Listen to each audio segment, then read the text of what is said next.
Assalamu alaikum warahmatullahi wabarakatuh. Welcome once again to a basic fiqh presentation where we'll be talking about the basic, the elementary aspect of the religion.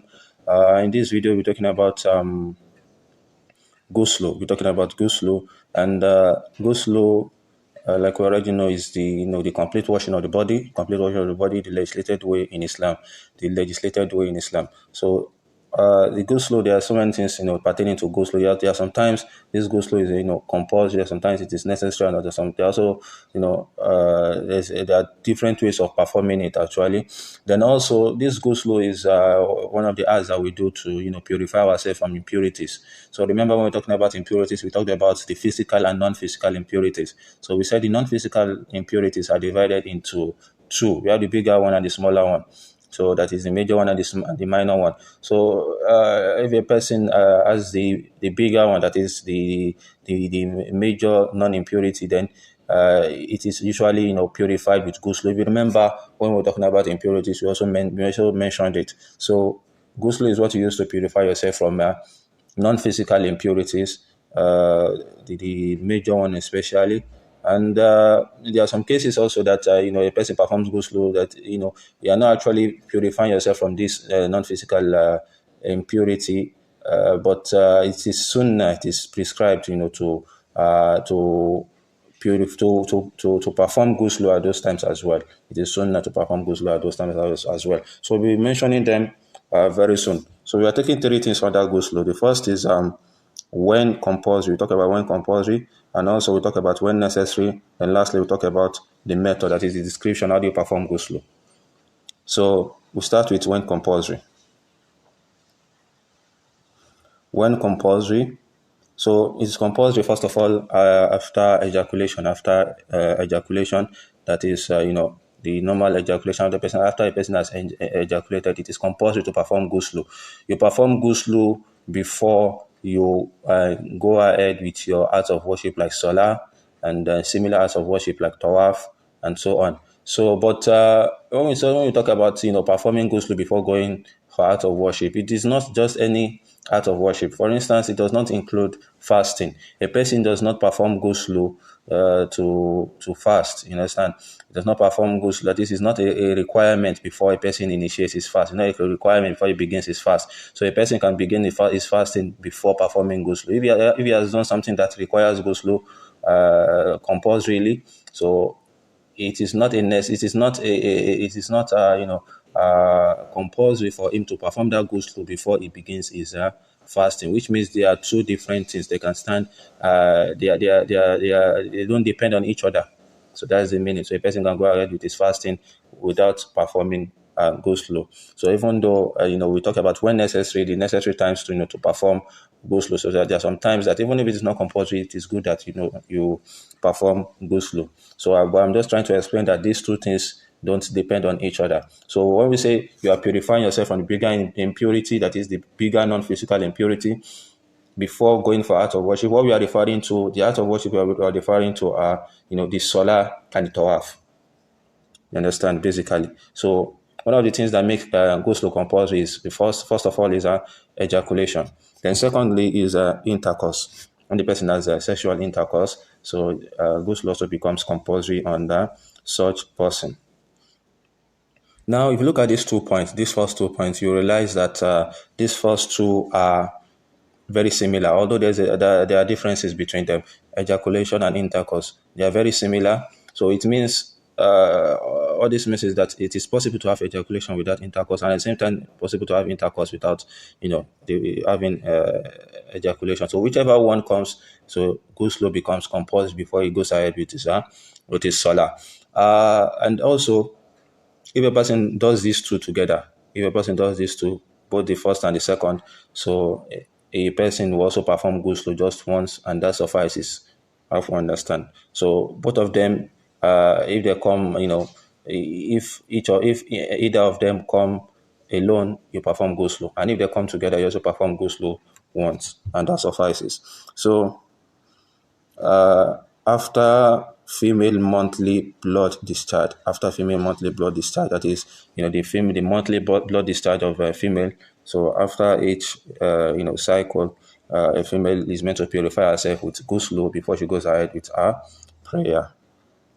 And also, after post-maternity blood flow, also from the female side, after post-maternity blood flow, that is after giving birth, the blood flow after giving birth, after the blood flow, a person is also meant to purify. A woman is expected to purify herself from, this impurity, this not physical impurity, before she goes ahead with her salah. Then also during death, after a person has died, the people around the dead are expected to, perform the ghusl for him, because he's unable to perform it himself, so they are supposed to perform it for him. So it's one of our responsibilities to the dead person. So we talk about this when we get to when we talk about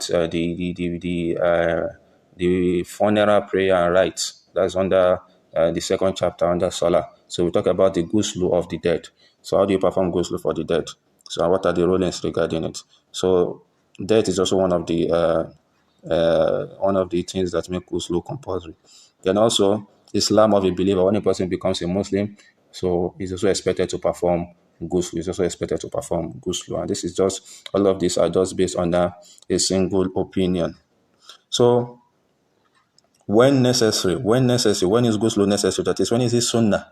When isn't, that is not compulsory but necessary, just necessary. First is between two intercourse. If a person if a person decides or desires to perform intercourse more than one at a time, then between each of them, it is sunnah to perform ghusl. It's sunnah to perform ghusl. So it is part of sunnah. It's not compulsory, because if he performs two intercourse or more than, then a person can perform ghusl once and it suffices for those two. So, but between two intercourse, it is sunnah to perform ghusl. And also, when a person is performing ghusl, it's not expected to waste so much water. When we talk about the methodology of performing ghusl, we see how we get to know the parts we need to wash and how to wash them. So when a person is able to achieve that, that suffices. So it is not part of the sunnah that you waste water when you are performing ablution, or when you are performing ghusl, or when you are doing anything at all. So it is not part of the sunnah to waste water. So between two intercourse, you perform ghusl. Then also, before Jumu'ah prayer, that is the Jumu'ah prayer, before Jumu'ah prayer, you perform ghusl. It's part of the sunnah for Jumu'ah prayer. So, and I think this, we also talk about it when we get to Jumu'ah prayer. Then also, before Eid prayer, also perform ghusl. Then also, before Ihram for pilgrim, So Ihram is one of the things that a pilgrim is expected to do during pilgrimage. So when we get to the chapter of pilgrimage, we explain better. So you understand better what we mean by Ihram. So after washing the dead, then a person that washes the dead is expected to perform ghusl, but not compulsorily, just necessary, but it's good that he does it. So those are the times that ghusl is necessary. So we talk about the method, that is the description of this ghusl. First off is we have two methods. We have the complete method and we have the least acceptable method. The complete method, that is the method, from the word complete, that is the complete, to have the full reward of ghusl.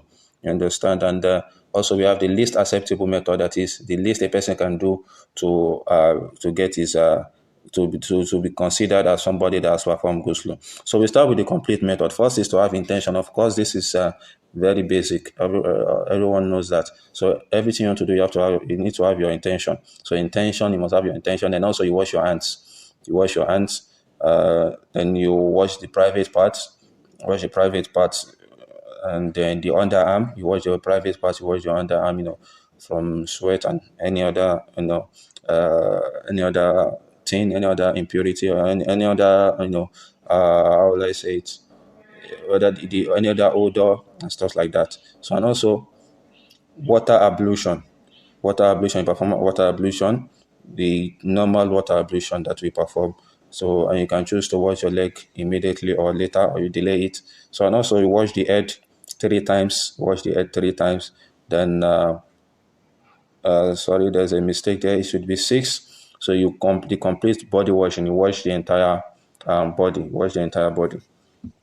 So when we wash the entire body such that water touches every part of the body, not leaving any part untouched. Just like in ablution, you wash every part you are meant to wash without leaving any spot untouched. Any spot that is that is mandated to be washed, it's not expected that you leave any spot unwashed. So the same applies to ghusl. The only thing is that in ghusl, every part of the body from head to toe has to be washed. So including somebody that has a lot of hair on his head, so he has to make sure that water gets to the skin and water gets everywhere on his body. So he uses his hand to guide the water through his body. So the complete body washing. So that's what we mean by the complete body washing. And that should be the sixth step. So the second is the least acceptable method. What's the least acceptable method? First is intention, have your intention. Then secondly is the complete body washing. So have your intention, of course, that is also fundamental, that is basic. So, and then also the complete body washing. Wash your body completely after you have the intention, then wash it from head to toe. So this is the least acceptable. This is the least you can do to be considered as somebody that has performed ghusl. So if a person stands in the rain now, let's say we have an heavy rain, and a person stands under the rain, and the rain beats him, soaks him, or even jumps inside a pool of water and comes out, and he remembers, oh, I haven't performed my ghusl. And he says, oh, since I was in the pool for so long, then I will consider that to be my ghusl. Is that correct? So, of course, it is not correct because he had no intention. So, this is why intention is very, very important. So, you must have the intention of performing ghusl. Anytime you go pour water on your body, it must be with the intention of performing ghusl. And this intention does not have to be something you will pronounce with your mouth. I've said this before. I think I've said it before. So, it's not something that you have to pronounce with your mouth. So, it's something that is in the heart. The moment you just intend in your heart that, oh, I want to perform this ghusl, then the intention is is considered. So that's the least acceptable method, and that's the last thing we're talking about under ghusl. So this is just the basic thing we need to know about ghusl. If not, there are so many there are so many issues, so many masail, so many issues under ghusl that we will not be going into because we are only limiting ourselves to the basic understanding of these topics. So we pray to Allah to make it beneficial for us and make it better understood. سبحانك اللهم وبحمدك أشهد أن لا إله إلا أنت أستغفرك وأتوب إليك. So we'll continue in the next video. Thank you.